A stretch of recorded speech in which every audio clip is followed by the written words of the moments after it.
Hello अस्सलाम वालेकुम dear student, how are you? This is me sir Farhad. और आज हम पढ़ने वाले हैं डेविसन एंड जर्मर एक्सपेरिमेंट।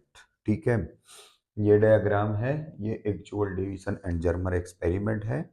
और आज हम पढ़ेंगे कि डेविसन एंड जर्मर एक्सपेरिमेंट किया था और इसके साथ क्या प्रूफ हुआ और कैसे इन दोनों ने एक्सपेरिमेंट किया। ठीक है, तो first of all division and Germer experiment जो है ये तब हुआ जब 1924 में 1924 में डिब्रोए ने ये कहा कि हमारे पास जो एटॉमिक पार्टिकल है, सच एज इलेक्ट्रॉन और प्रोटॉन वगैरह, ये हमारे पास वेव करेक्टरिस्टिक रखता है।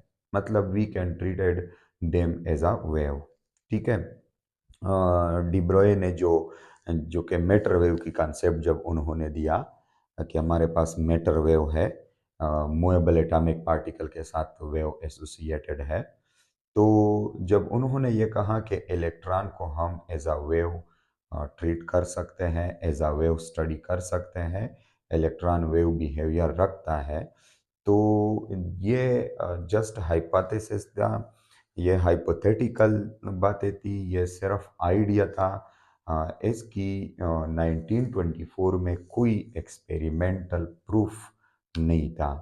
कोई सबूत, कोई एविडेंस हमारे पास नहीं थे कि उससे हमें ये पता चलता उस टाइम कि ये तो सच में इलेक्ट्रॉन वेव बिहेवियर रखता है। सिर्फ ये एक आइडिया था। और ये आइडिया डिब्रोए को नेचर सिमेट्री से मिला था, कि नेचर लॉ ऑफ सिमेट्री को ओबे करता है। तो अगर जो लाइट है, रेडिएशन है, वो पार्टिकल जैसा बिहेवियर कर सकता है लाइक फोटॉन और क्वांटा, तो एटॉमिक पार्टिकल भी यानी मैटर भी वेव बिहेवियर रख सकता है। तो ये जस्ट आइडिया था। ठीक है, तो जब ये आइडिया पेश किया डिब्रोए ने 1924 में, तो इस हाइपोथेसिस पे, डिब्रोए हाइपोथेसिस पे साइंटिस्ट एक्सपेरिमेंट करने लगे कि हम इसके ऊपर एक्सपेरिमेंट करें और एक्सपेरिमेंट में हम इसको प्रूफ करें कि वाकई ऐसा है। तो इस टाइम कुछ साल गुजर गए और 1927 में, 1927 में, 1924 में तो डिस्कवरी, ये हाइपोथेसिस शो किया गया। अ, और 1927 में फिर डेविसन एंड जर्मर जो है, इन दो साइंटिस्ट ने एक एक्सपेरिमेंट परफॉर्म किया। और इस एक्सपेरिमेंट से फिर हमें ये प्रूफ हुआ कि वाकई जो इलेक्ट्रॉन है ये वेव बिहेवियर रखता है। ठीक है, अब ये कैसे प्रूफ हुआ? अब अगर किसी ने आपसे क्वेश्चन पूछा कि वाकई मैटर वेव की कॉन्सेप्ट है कि नहीं है, तो आप ये कह सकते हो कि बिल्कुल मैटर वेव की कॉन्सेप्ट है। अगर किसी ने आपसे कहा कि कोई सबूत, कोई एविडेंस आपके पास है, तो आप ये कह सकते हो कि बिल्कुल डेविसन एंड जर्मर एक्सपेरिमेंट जो है, this is the experimental evidence for the wave nature of matter, specially electron. ठीक है, क्योंकि इन्होंने एक्सपेरिमेंट इलेक्ट्रॉन पे किया था। अच्छा, इसने कैसे शो किया कि इलेक्ट्रॉन के साथ वेव बिहेवियर है? तो first of all experimental diagram को समझते हैं, उसके बाद ये हम पढ़ेंगे। ठीक है, एक्सपेरिमेंटल डायग्राम में ये वाला जो है, ये जगह जो है, ये पोर्शन, इसके अंदर इलेक्ट्रॉन गन है। एक फिलामेंट बल्ब होता है और वो इलेक्ट्रॉन जनरेट करता है, इलेक्ट्रॉन एमिट करता है बाय थर्मल एमिशन। ये आप लोगों को पता होना चाहिए कि व्हाट इज थर्मल एमिशन। जैसा कि थ्री एमिशन है हमारे पास इलेक्ट्रॉन के: field emission, photo emission, thermal emission. जो फोटो इलेक्ट्रिक इफेक्ट है, उसमें लाइट के थ्रू हम इलेक्ट्रॉन को एमिट करते हैं किसी मेटल सरफेस से। इस तरह इलेक्ट्रिक फील्ड के थ्रू भी हम इलेक्ट्रॉन को एमिट कर सकते हैं डिस्चार्ज के थ्रू रेस ट्यूब में जो होता है।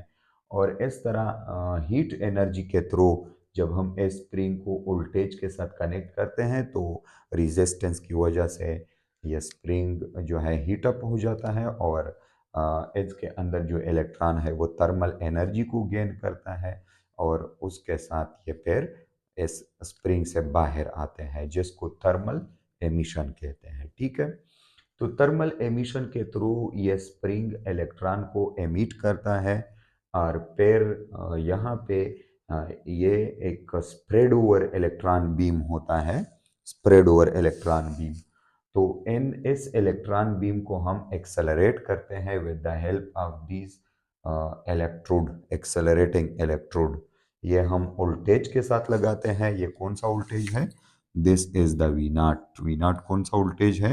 Accelerating voltage. ठीक है, तो इस एक्सेलरेटिंग वोल्टेज के थ्रू हम इन इलेक्ट्रॉन को एक्सेलरेट करते हैं और जब ये इलेक्ट्रॉन इस एक्सेलरेटर पर से बाहर निकलते हैं तो इससे एक नैरो बीम बन जाती है। ठीक है, तो ये जो दो इलेक्ट्रोड है पाइप की तरह आपको देख रहे हैं, तो ये डायग्राम मैंने यूनिवर्सिटी फिजिक्स की बुक से बनाया है। ठीक है, तो ये पाइप की तरह दो इलेक्ट्रोड जो है ये इलेक्ट्रॉन को एक्सेलरेट भी करता है और इसके साथ साथ इलेक्ट्रॉन की नैरो बीम को भी बनाता है। ठीक है, यहाँ पे थोड़ा नैरो हो जाता है और जब इसके ऊपर से इसके अंदर से जब बाहर निकलता है ये इलेक्ट्रॉन बीम तो बहुत नैरो बीम बन जाती है। ठीक है, और यहाँ पे अगर हम ये देखें तो this is the nickel crystal. ठीक है, अब ये निकल क्रिस्टल पर से हम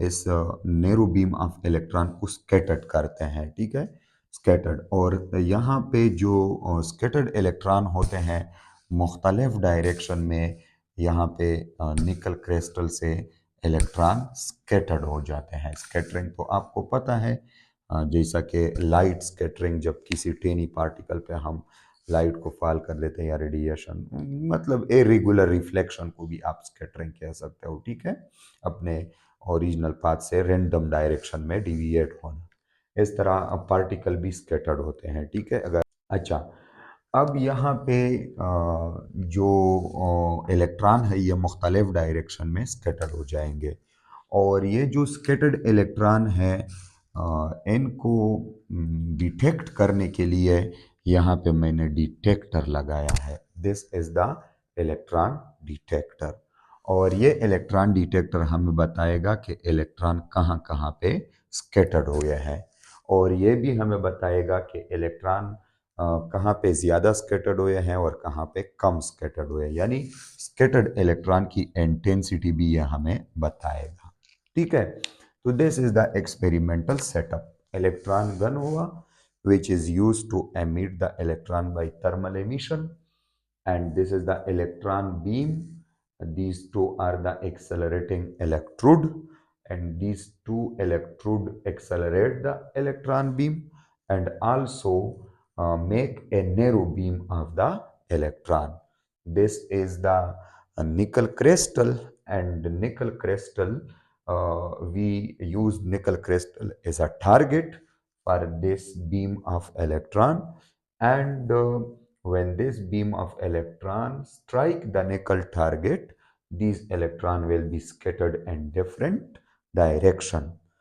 To detect the scattered electron which are from the nickel crystal, we use the electron detector, and electron detector will give us information about the intensity of the scattered electron, कि कहाँ पे scattered electron ज़्यादा है और कहाँ पे scattered electron कम है।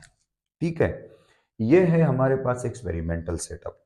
अब इस तरह हुआ कि डेविसन जर्मर जब एक्सपेरिमेंट कर रहा था तो उसने क्या नोट किया, उसने ये नोट किया कि जब हम इस डिटेक्टर को मूव करते थे अराउंड द निकल क्रिस्टल, इसको हम मूव कर सकते हैं। ठीक है, अराउंड द निकल क्रिस्टल, तो हमने एक ग्राफ देखा और किसके दरमियान ग्राफ हमने बनाया, इंटेंसिटी और फाई के दरमियान, ठीक है। इंटेंसिटी और फाई के दरमियान हमने एक ग्राफ बनाया, ठीक है। फाई क्या है? Phi is the angle between the incident electron and scattered electron. Scattered electron और इंसिडेंट इलेक्ट्रॉन बीम के दरमियान जो एंगल है इसको फाई कहते हैं, ठीक है। तो इंसिडेंट इलेक्ट्रॉन, ये इंसिडेंट इलेक्ट्रॉन है और यहाँ पे उन्होंने इलेक्ट्रॉन डिटेक्टर घुमाया और इलेक्ट्रॉन डिटेक्टर के थ्रू उन्होंने स्कैटर्ड इलेक्ट्रॉन की इंटेंसिटी को नोट किया मुख्तलिफ एंगल पे। तो उन्होंने कहा कि हमारे पास एक एंगल था, हमारे पास एक एंगल थी जिस पर जो इंटेंसिटी है स्कैटर्ड इलेक्ट्रॉन की वो सबसे मैक्सिमम थी, ठीक है। और वो ये था, ठीक है। और वो कौन सा एंगल था? वो 50 degree angle. Phi is the angle between incident and scattered electron, ठीक है।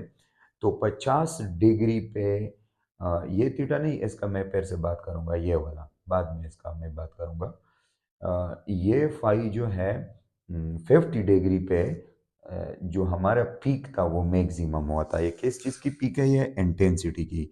इंटेंसिटी किस चीज़ की है? स्कैटर्ड इलेक्ट्रॉन की। मतलब कि बाकी एंगल पे ये पीक बनते थे लेकिन छोटे छोटे पीक इस तरह बनते थे, और एक 50 डिग्री एंगल पे जो पीक था हमारा वो सबसे ज्यादा बन गया, ठीक है। अब एक तो उन्होंने ये नोट किया, दूसरा ये नोट किया कि जब हम ये पीक बना रहे थे तो उस टाइम हमारा जो वोल्टेज था वो 54 वोल्ट था। कितना था?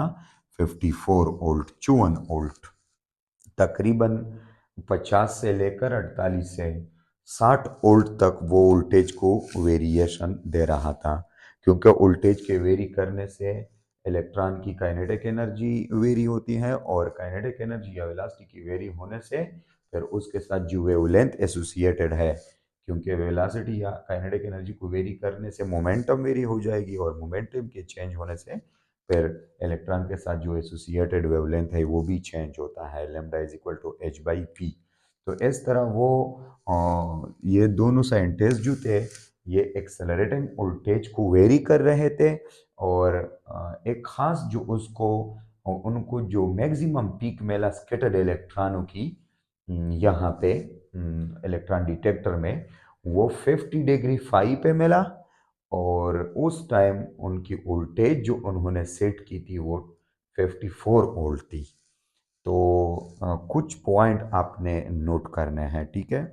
एक ये कि कौन से वोल्टेज पे मैक्सिमम पीक बना था 54 वोल्ट पे, और कौन सा एंगल थी जिस पे, कौन सी एंगल थी जिस पे पीक मैक्सिमम था, मैक्सिमम पीक उनको मिला था 50 डिग्री, ठीक है। ये दो वैल्यू आप लोग नोट कर ले। अच्छा, ये तो उन्होंने कुछ न्यूमेरिकल वैल्यू नोट किया है, इसको आगे जाके हम इस्तेमाल करेंगे, ठीक है। उसके बाद डेविसन एंड जर्मर ने ये देखा कि जो स्कैटर्ड इलेक्ट्रॉन है, स्कैटर्ड इलेक्ट्रॉन ये रैंडम स्कैटरिंग नहीं है, बल्कि एक खास पैटर्न में इलेक्ट्रॉन स्कैटर्ड हुए हैं। वो तो वो जब एक्सपेरिमेंट कर रहे थे तो वो ये सोच रहे थे कि क्योंकि इलेक्ट्रॉन तो जस्ट पार्टिकल्स है, और particle will be scattered in random direction, particle will be scattered in random directions, क्योंकि पार्टिकल तो एक खास पैटर्न को ओबे नहीं करता। लेकिन जब उन्होंने एक्सपेरिमेंटल रिजल्ट देखे तो एक्सपेरिमेंटल रिजल्ट में उनको ये पता चला कि यहाँ पे जो इलेक्ट्रॉन स्कैटरिंग कर रहा है उस स्कैटर्ड इलेक्ट्रॉन की जो इंटेंसिटी है ये कभी मैक्सिमम होती है और कभी मिनिमम, लेकिन एक खास पैटर्न में मैक्सिमम और मिनिमम होती है, ठीक है।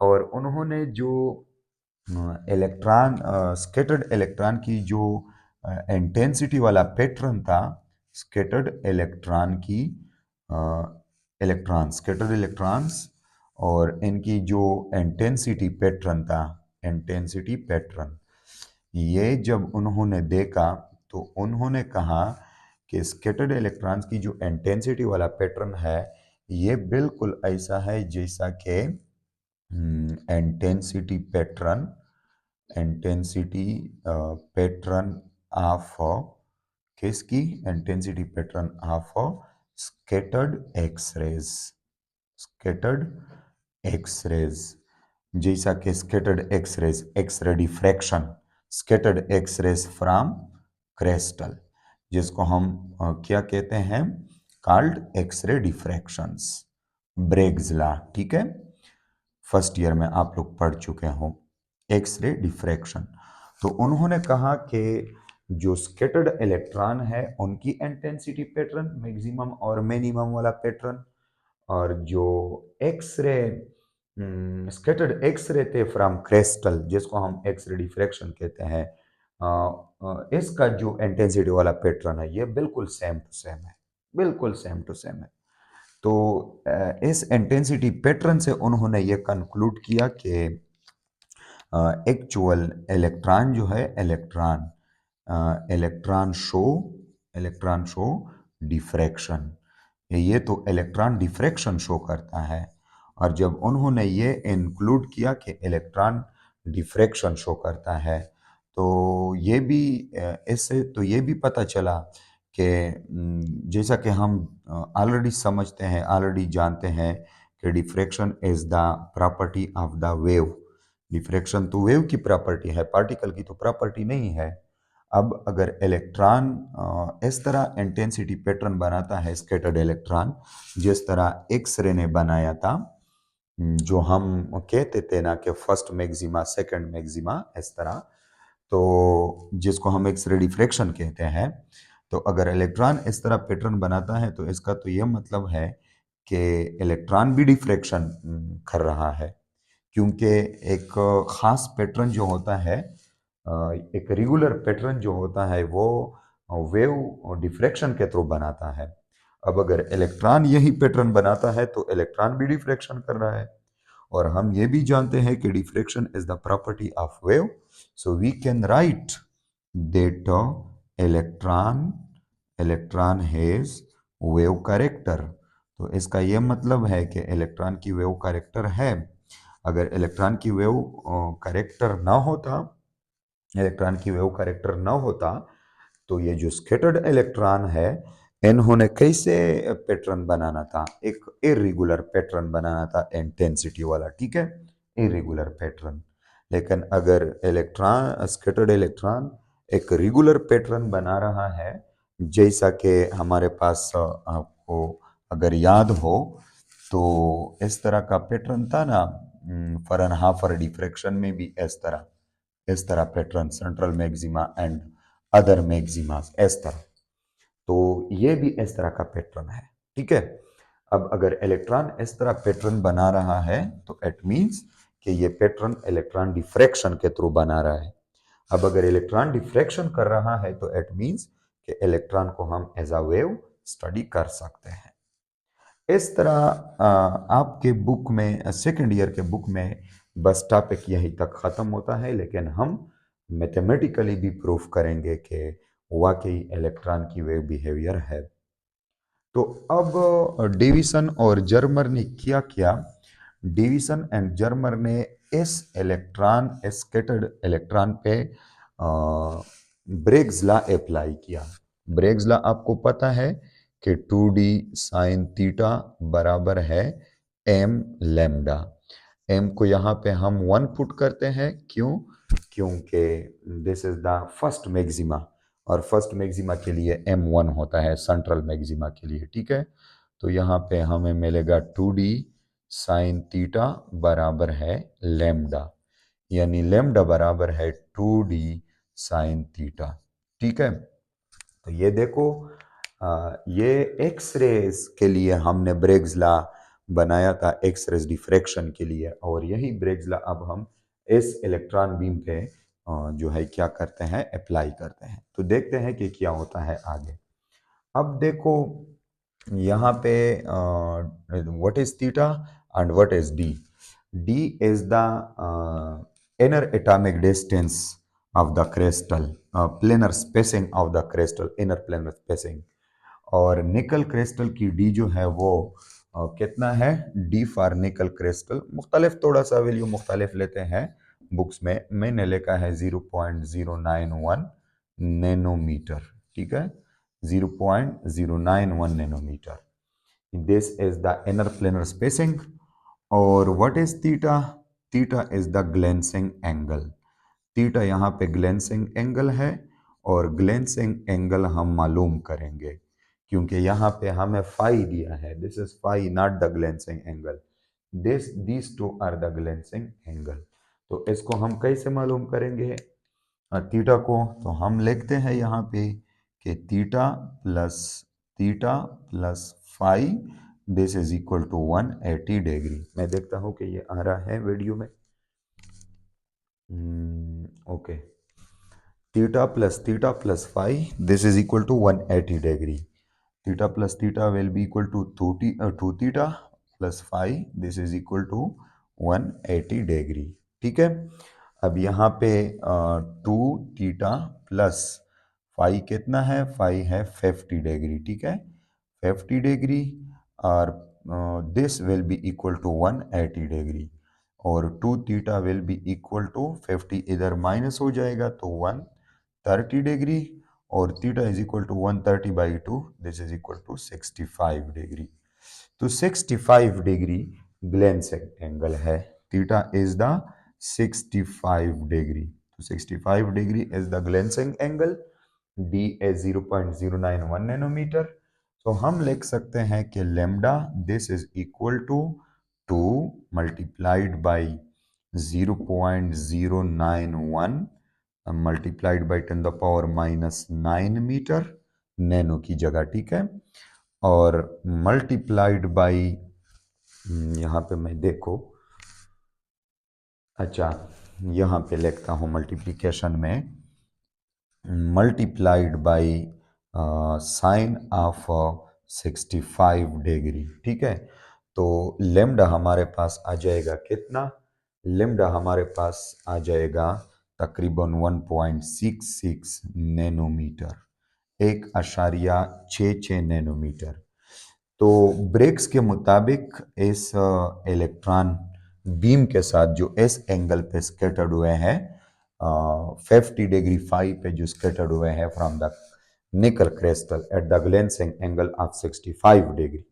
और ये नोट कर लो कि ब्रेग्स लॉ में ये फाई नहीं है, ये थीटा है ग्लेंसिंग एंगल, तो इसलिए मैंने वो पहले मालूम किया। तो ब्रेग्स ने, डिवीजन एंड जर्मर ने ब्रेग्स लॉ को अप्लाई करके ये मालूम किया कि एक्चुअल एन इलेक्ट्रॉन के साथ जो एस, ये इलेक्ट्रॉन, इस इंटेंसिटी वाला जो इलेक्ट्रॉन है जो 50 डिग्री पे क्या हुए हैं, स्कैटर्ड हुए हैं with respect to incident beam of electron, इसके साथ 1.66 नैनोमीटर वेवलेंथ जो है पोजेसेस है, ठीक है।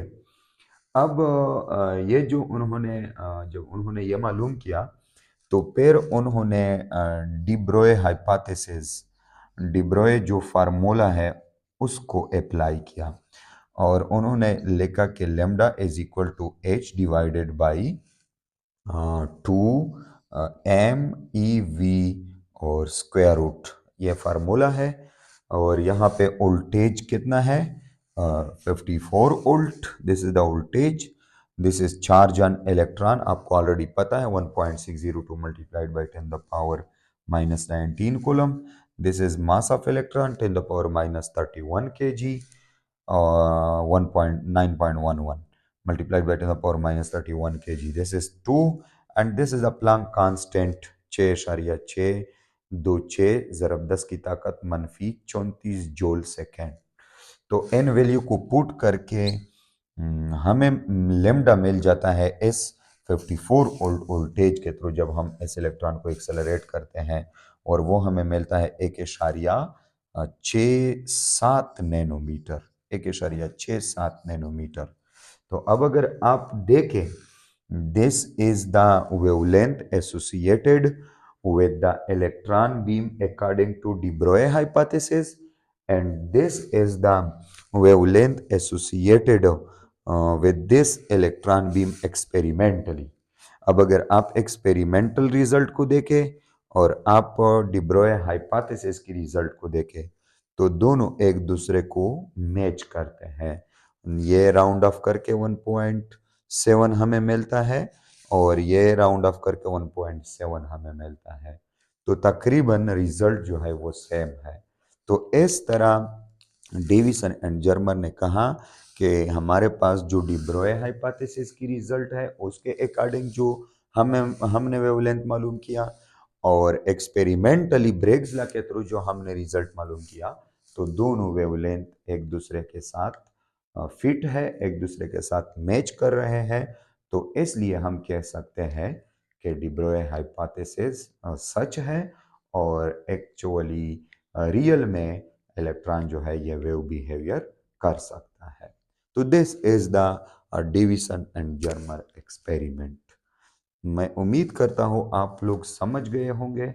अगर फिर भी कोई मसला हो, कोई बात हो, कोई भी प्रॉब्लम हो, कोई क्वेश्चन हो, तो आप लोग मुझसे फ्री में पूछ सकते हो। कोई शर्माने या कोई और कुछ कोई और बात नहीं है, ठीक है। फ्री में आप लोग मुझसे क्वेश्चन कर सकते हो। Okay, thank you.